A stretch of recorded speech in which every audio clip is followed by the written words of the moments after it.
അള്ളാഹു പഠിപ്പിച്ചൊരു പ്രാർത്ഥനയുണ്ട്. ഈ പ്രാർത്ഥന നമ്മൾ എപ്പോഴും പ്രാർത്ഥിക്കണം. വല്ലദീന ജാഊ മിൻ ബഅദിഹിം യഖൂലൂന റബ്ബന ഇഗ്ഫിർ ലനാ വലിഇഖ്വാനിന അല്ലദീന സബഖൂനാ ബിൽ ഈമാൻ വലാ തജ്അൽ ഫീ ഖുലൂബിനാ ഗില്ലൻ ലില്ലദീന ആമനൂ റബ്ബനാ ഇന്നക റഊഫുർ റഹീം. സഹാബത്തിനെ കുറിച്ചും താബീങ്ങളെ കുറിച്ചൊക്കെ പറയുന്ന ഒരു രംഗാണ്. അവിടെ മുഹാജിറുകളെ കുറിച്ച് പറഞ്ഞു, അൻസാറുകളെ കുറിച്ച് പറഞ്ഞു. അതിനുശേഷം അവർക്ക് ശേഷം വരുന്ന ഒരു ടീം, പിൽക്കാലഘട്ടത്തിൽ ഖവാരിജുകൾ ഉണ്ടായി. ഏറ്റവും ആദ്യം ഇസ്ലാമിൽ നിന്ന് പുറത്തുപോയ വിഭാഗമാണ് ഖവാരിജുകൾ. അഹ്ലുസുന്നത്തി വൽ ജമാഅത്തിന്റെ മൻഹജിൽ നിന്ന് പുറത്തുപോയ ആദ്യത്തെ വിഘടിത ഗ്രൂപ്പാണ് ഖവാരിജുകൾ.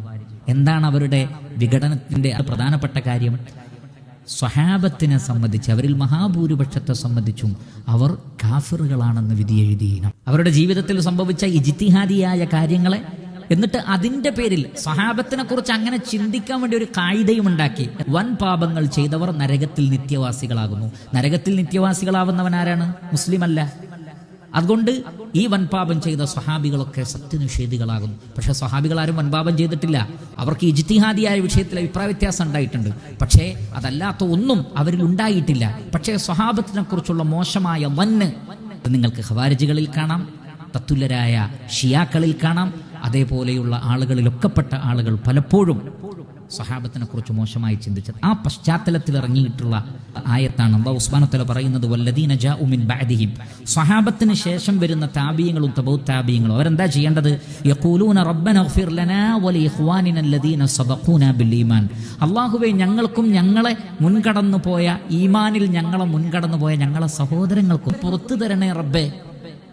വലാ തജ്അൽ ഫീ ഖുലൂബിനാ, ഞങ്ങളുടെ ഹൃദയങ്ങളിൽ നീ ഉണ്ടാക്കരുതേ, ഗില്ലല്ലില്ലദീന ആമനു, വിശ്വാസികളോട് എന്തെങ്കിലും ഒരു വെറുപ്പ്, എന്തെങ്കിലും ഒരു വിദ്വേഷം, എന്തെങ്കിലും ഒരു അനിഷ്ടം ഞങ്ങളുടെ മനസ്സിലുണ്ടാവരുതേ റബ്ബേ. റബ്ബന ഇന്നക റഊഫുർ റഹീം. അല്ലാഹുവേ, നീ ദയാലുവും പരമകാരുണ്യകനുമാകുന്നു. ഇതായിരിക്കണം നമ്മുടെ പ്രാർത്ഥന. വിശ്വാസികളിൽപ്പെട്ട ഒരാളോടും നമുക്ക് യാതൊരു വെറുപ്പുമില്ല. നമ്മൾ റഹ്മാനായ റബ്ബിനോട് നമ്മുടെ പ്രാർത്ഥനയിൽ എപ്പോഴും ഉൾപ്പെടുത്തേണ്ടതാണ്. ഈ പ്രാർത്ഥന ഇതിലെ ആശയം മറന്നു പോകുമ്പോഴാണ് നമുക്ക് ഗീബത്ത് പറയാൻ തോന്നുന്നത്, നമീമത്ത് പറയാൻ തോന്നുന്നത്, ഊഹിച്ചു പറയാൻ തോന്നുന്നത്, കളിയാക്കാൻ തോന്നുന്നത്, പരിഹസിക്കാൻ തോന്നുന്നത്, മറ്റുള്ളവരുടെ ജീവിതത്തിൽ കയറി അഭിപ്രായം പറയാൻ തോന്നുന്നതൊക്കെ ഈ പ്രാർത്ഥനയുടെ ആശയം നമ്മൾ മറന്നു പോകുന്നത് കൊണ്ടാണ്. ഒരാളോടും വെറുപ്പും വിദ്വേഷവും ഇല്ലാത്തൊരു ഹൃദയത്തിനാണ് സ്വർഗത്തിൽ പോകാൻ സാധിക്കുക എന്ന് റസൂലുള്ളാഹി സ്വല്ലല്ലാഹു അലൈഹി വസല്ലം പഠിപ്പിച്ചിട്ടുണ്ട്. അതുകൊണ്ട് ഊഹിച്ചു പറയുക എന്ന മോശമായ സ്വഭാവത്തെ നമ്മുടെ ജീവിതത്തിൽ നമ്മൾ മാറ്റുക.